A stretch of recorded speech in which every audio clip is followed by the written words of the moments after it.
साथियों, पुस्तकें तभी जीवित रहती हैं जब उन्हें कोई पढ़ता है। खराब पुस्तकालय संग्रह बनाते हैं और अच्छे पुस्तकालय सेवा बनाते हैं और महान पुस्तकालय समुदाय बनाते हैं। इसी सोच को आगे बढ़ाते हुए आज हमने पुस्तकालय दिवस पर समुदाय के बीच जाकर पुस्तक की प्रदर्शनी की और ये प्रयास किया कि लोगों को किताबों से जोड़ें। इस बीच हमारे साथ कई लोग जुड़े और उन्हें बहुत अच्छा लगा ये सब देखकर।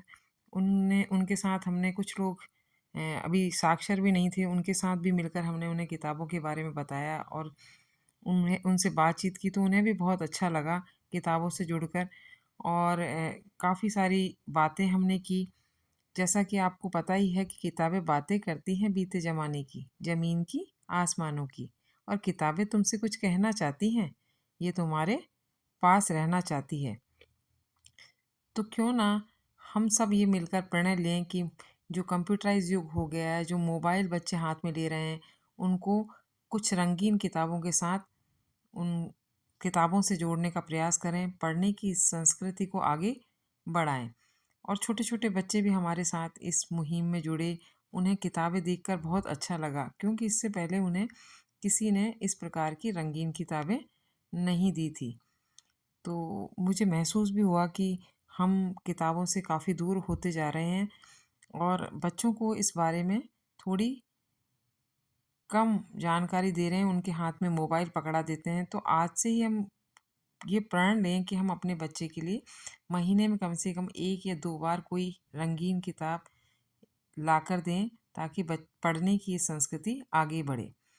और काफ़ी अच्छा ये प्रयास रहा हमारा, काफ़ी लोग हमारे से जुड़े। और कहा भी गया है साथियों कि जब आप बहुत दुखी होते हैं तो पुस्तकालय आपके लिए एक अच्छी जगह हो सकती है क्योंकि वहाँ किसी किताब में आपको प्रोत्साहन और आराम भी मिल सकता है। जब आप बहुत कंफ्यूज होते हैं ना और निर्णय भी नहीं कर पाते कि आपको क्या करना है, तो भी पुस्तकालय के किसी कोने में पड़ी कोई पुस्तक आपके लिए आपके प्रश्नों का उत्तर लिए आपकी राह देख रही होती है। किताबें दुख हो या सुख हो, दोनों ही पलों में अच्छी दोस्त होती हैं क्योंकि किताबें कागज का पुलिंदा नहीं है, बल्कि वह लोग हैं जो कवर के बीच में छुपकर जीवित रहने में कामयाब हुए हैं। और हमारी इस मुहिम में छोटे बच्चों ने बहुत बढ़ चढ़कर भाग लिया और उनको उन किताबों से जुड़कर उतना ही रोमांच अनुभव हो रहा था जितना कि किसी नई चीज़ को देखकर होता है। बच्चों ने छोटे-छोटे इंग्लिश के शब्द भी पढ़ना शुरू किया। इसी बीच हमारे साथ जुड़ गए एक मैकेनिकल इंजीनियर।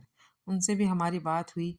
उन्होंने कहा कि वह सब्जेक्ट की किताबें तो पढ़ते हैं लेकिन कोई ऐसी किताब उन्होंने नहीं पढ़ी सिवाय गीता के।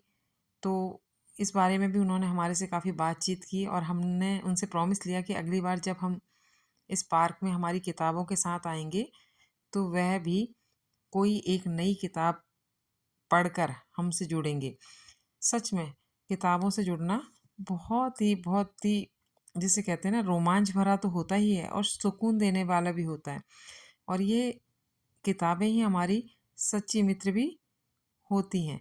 तो आज का ये प्रयास हमारा बहुत अच्छा रहा, काफ़ी लोग हमसे जुड़े, उन्होंने अपने किताबों के अनुभव शेयर किए।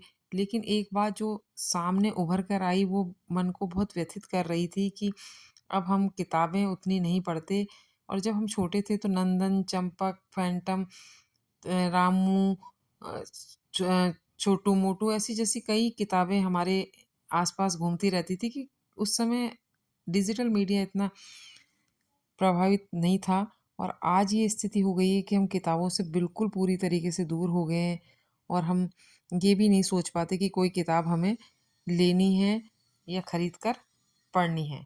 तो क्यों ना आज हम ये प्रण लें कि हम जब भी किसी विशेष मौका होगा, चाहे वो शादी की सालगिरह हो, चाहे किसी बच्चे का बर्थडे हो या फिर कोई विशेष मौका, तो हम हमारे साथियों को, हमारे मित्रों को कोई किताब देंगे। हमारे स्टूडेंट्स को भी हम ये किताब दे सकते हैं।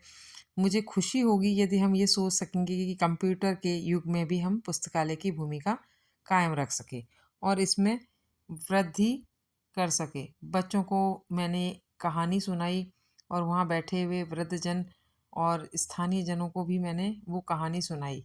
कहानी काफ़ी मज़ेदार थी और कहानी से मिली शिक्षा और उसमें होने वाले रोमांच को वहाँ बैठे लोगों ने महसूस किया और मुझे भी बहुत अच्छा लगा कि वो बड़े ध्यान से कहानियाँ सुन रहे थे, क्योंकि वो उम्र में भी बड़े थे और कुछ मेरे से बहुत ज़्यादा छोटे थे। लेकिन हम जिस उद्देश्य को लेकर यहाँ आए थे, वह उद्देश्य आज हमारा सफल होता हुआ नज़र आ रहा था।